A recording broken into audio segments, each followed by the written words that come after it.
Muito bem, nós vamos já para a aula número 2 e nós vamos falar do planejamento estratégico e métodos missionários.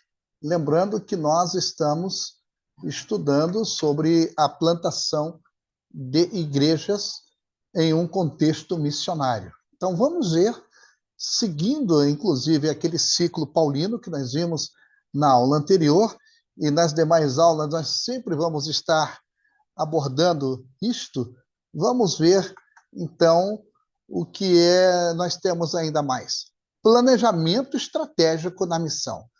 Tudo na obra de Deus requer planejamento, oração e também método, táticas e estratégias. Tudo isto faz parte da obra missionária, que eu digo que é uma grande aventura também.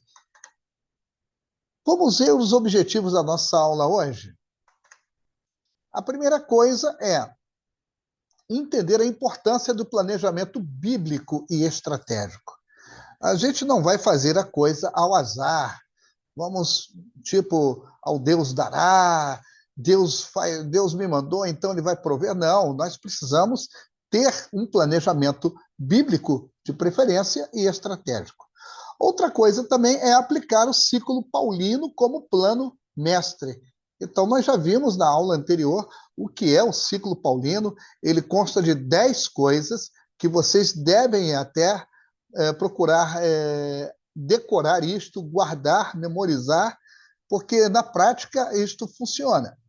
E também reconhecer as 3 fontes da missiologia, que são revelação, pesquisa e reflexão.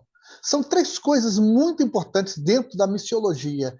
E quando nós, no decorrer da aula, nós vamos debater isto melhor.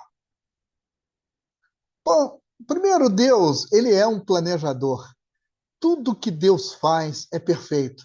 A Bíblia nos mostra isto, a maneira como Deus criou o mundo, criou todas as coisas, como Deus formou o homem, o plano de Deus para a nossa salvação no decorrer dos séculos, enfim, Deus sempre planejou bem e tudo sempre deu certo. Então,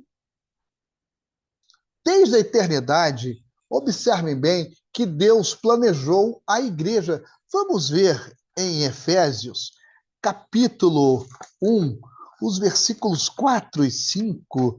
Observem que a igreja, ela sempre esteve nos planos de Deus.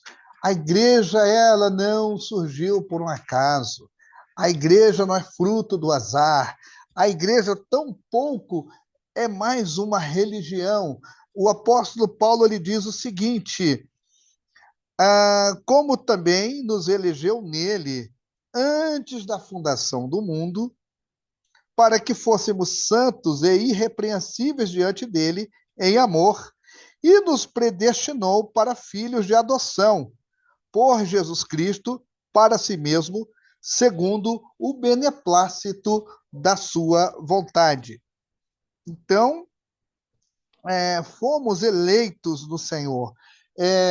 Deus, desde a eternidade, são palavras do apóstolo Paulo aos nossos irmãos da igreja de Éfeso, e desde a eternidade isto foi planejado, a igreja, a obra missionária, missionários, pastores, pregadores da palavra de Deus, mestres, enfim, todos estivemos nos planos de Deus. E Jesus planejou a grande comissão. Nós vimos na aula anterior, em Mateus, no capítulo 28, e aqui nós, de novo, estamos citando a grande comissão, é um grande planejamento de Jesus. Jesus deixou a ordem para os discípulos. Esta ordem foi cumprida cabalmente por cada um daqueles homens que Jesus comissionou, e o evangelho chegou até nós.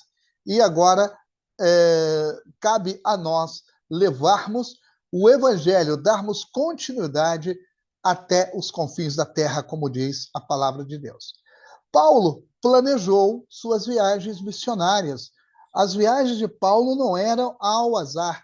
Você procurando lá na Epístola aos Romanos, já nos últimos capítulos, Paulo tinha intenções de ir até a Espanha.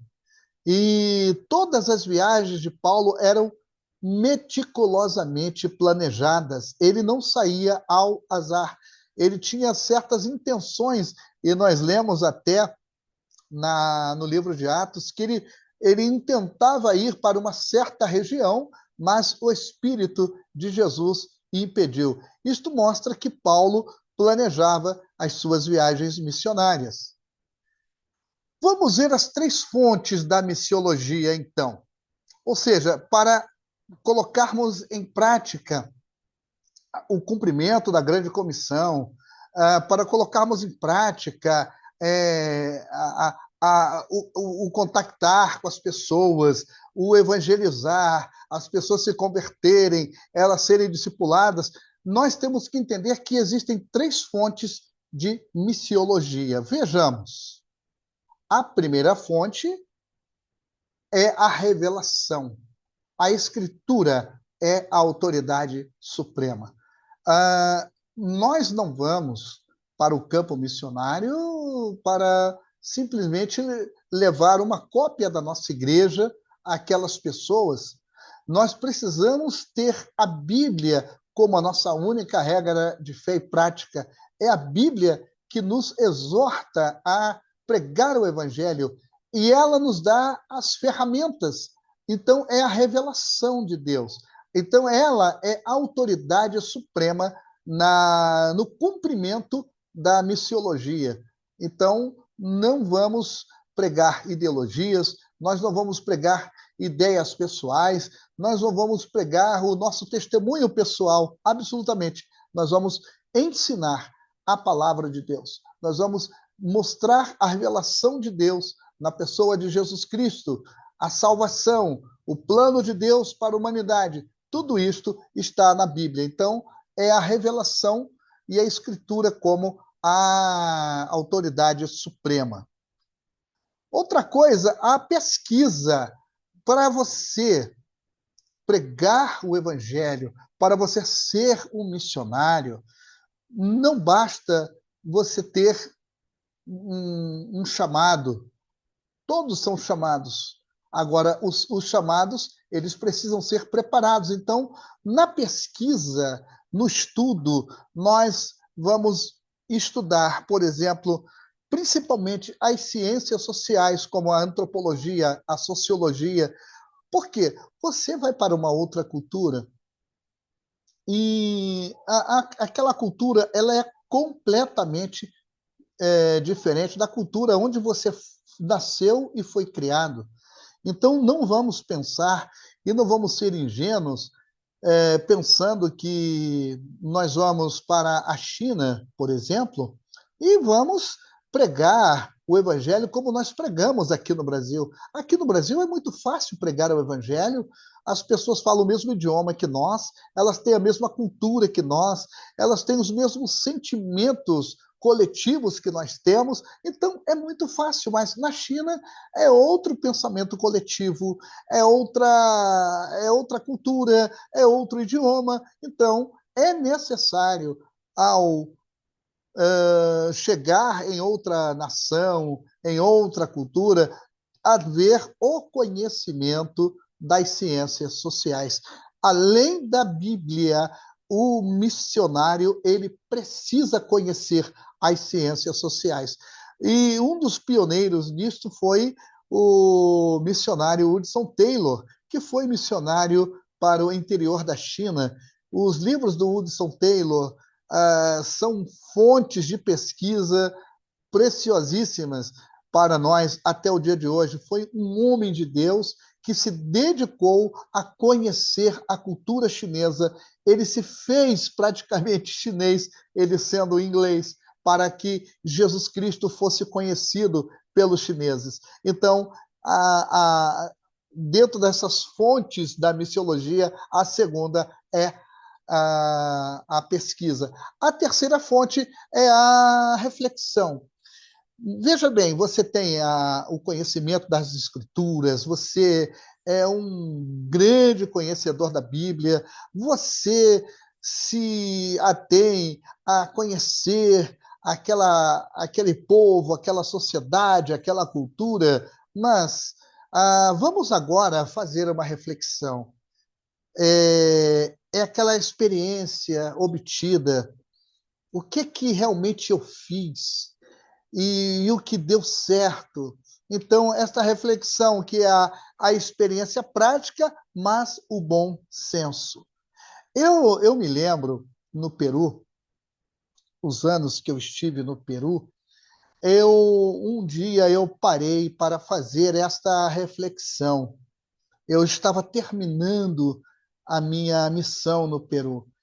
E eu confesso que eu estava assim,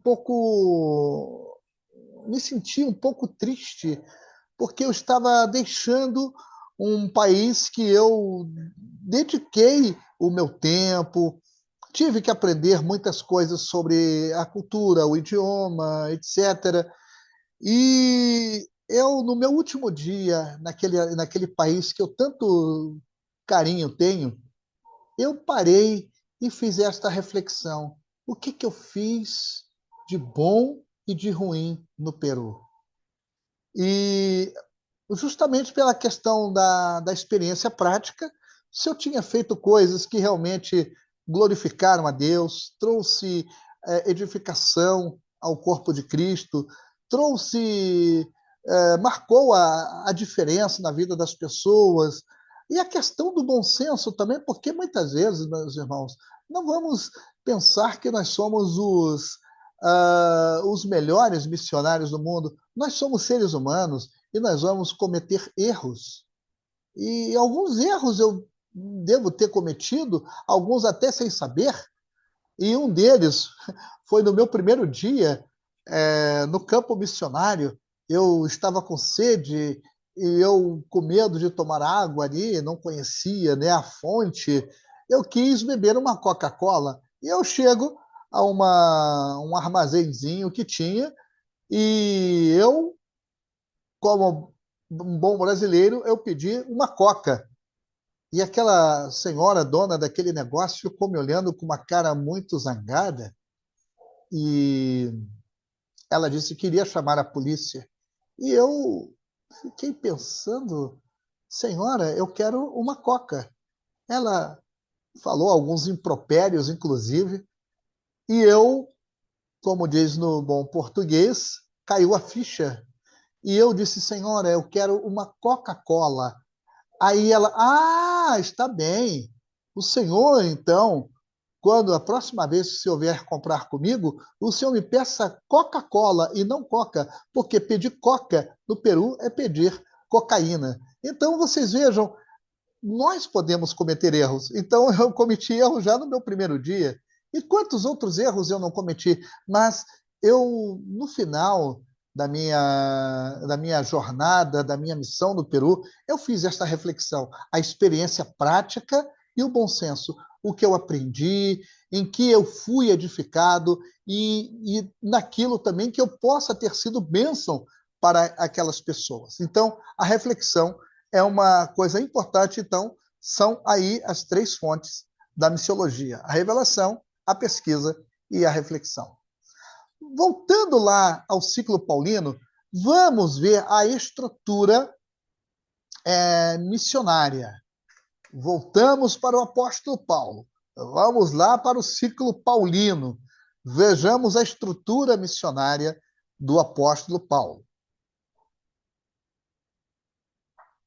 E aqui, de novo, está aquele círculo que nós não temos assim muito acesso. Eu tenho que praticamente colocar o meu rosto aqui na tela. Não vou lê-lo, nós já conhecemos, nós já sabemos o que é, mas vamos passar aqui adiante. Dentro do ciclo paulino está o planejamento prático. Vamos ver os passos para isto?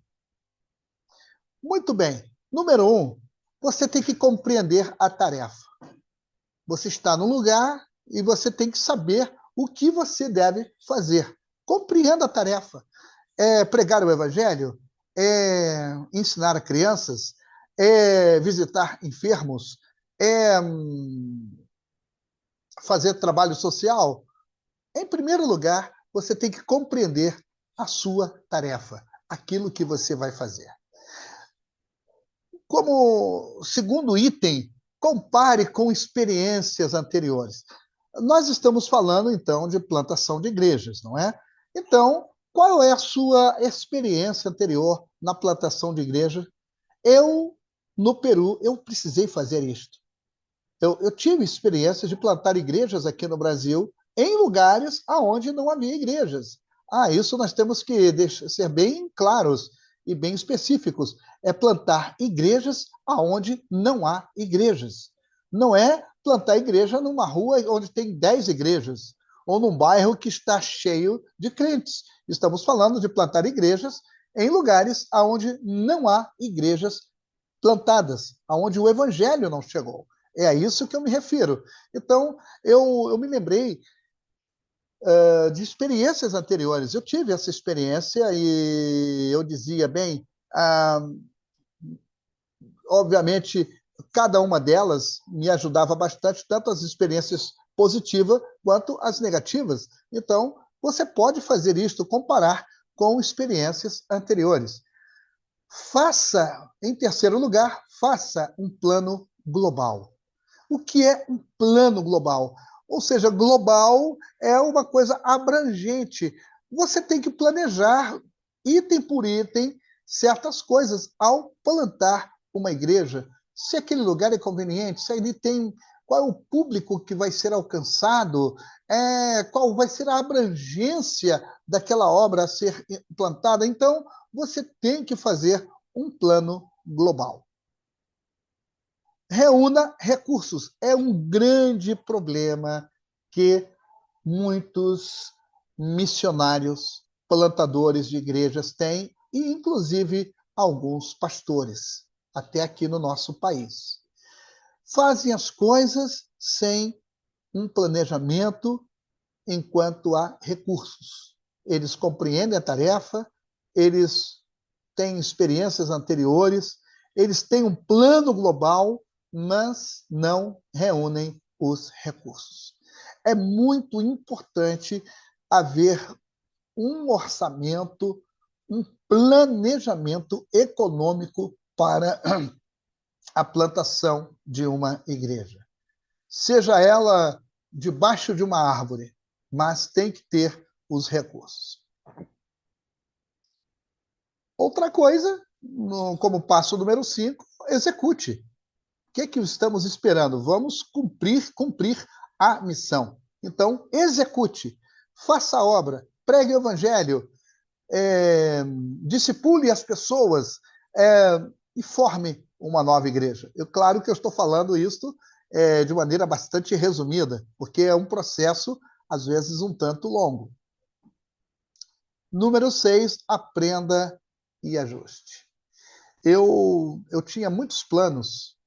Eu lembro-me que uma vez eu tinha planos de levar algumas coisas para várias pessoas em alguns lugares, mas eu não tinha os recursos, eu não tinha os meios como fazer aquilo, e eu acabei ficando até um pouco frustrado por não poder executar aquilo, por não poder fazer aquilo que estava no meu coração. Então, muitas vezes nós temos que aprender coisas e fazer ajustes. Às vezes eu vejo que muitos missionários, eles não têm isto, eles, por exemplo, eles seguem todos os 5 primeiros itens, mas na hora do item número 6, que é aprender e ajustar, eles têm dificuldades. Eu já vi missionários frustrados na plantação de igrejas exatamente por isso, porque tem vezes, um exemplo, países que têm problemas sociais, guerra civil, essas coisas assim. Se a pessoa não tiver um bom planejamento, ela vai ter problemas. Então, a pessoa tem que saber fazer os ajustes. Às vezes, a obra está ali para você começar, mas por várias razões ela não pode ser realizada. Então, você tem que fazer ajustes para isso. Você tem que ter um plano B.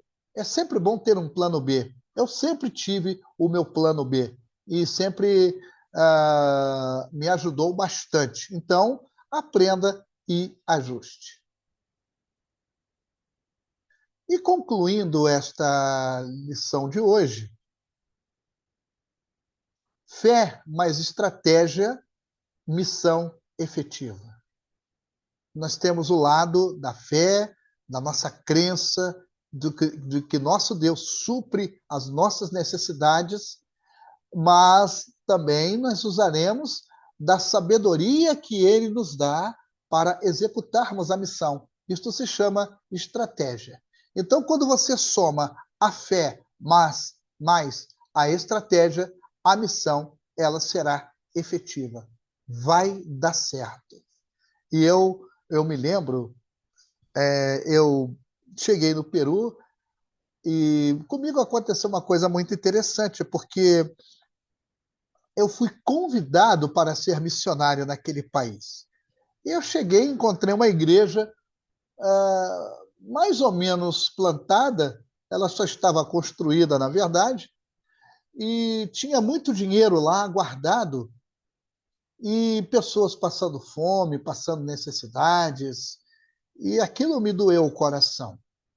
E eu cheguei um dia, conversei com um diácono e disse: meu irmão, nós vamos usar esse dinheiro.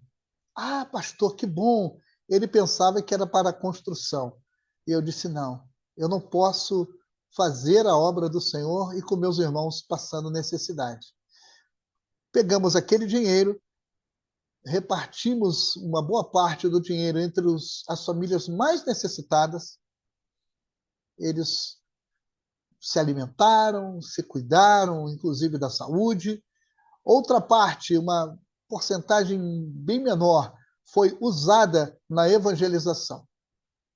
Bem, o dinheiro que tinha sido juntado durante um bom período, ele acabou.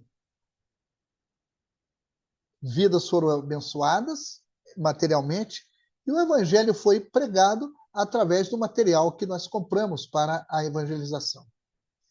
E no final do mês, o caixa da igreja tinha 3 vezes mais do que tinha antes.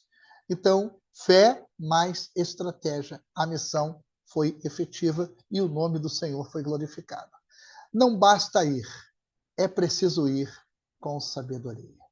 E por aqui nós concluímos a aula de hoje, desejando, meus queridos irmãos, que o Senhor lhes abençoe rica, abundante e poderosamente no nome de Jesus. Graça e paz.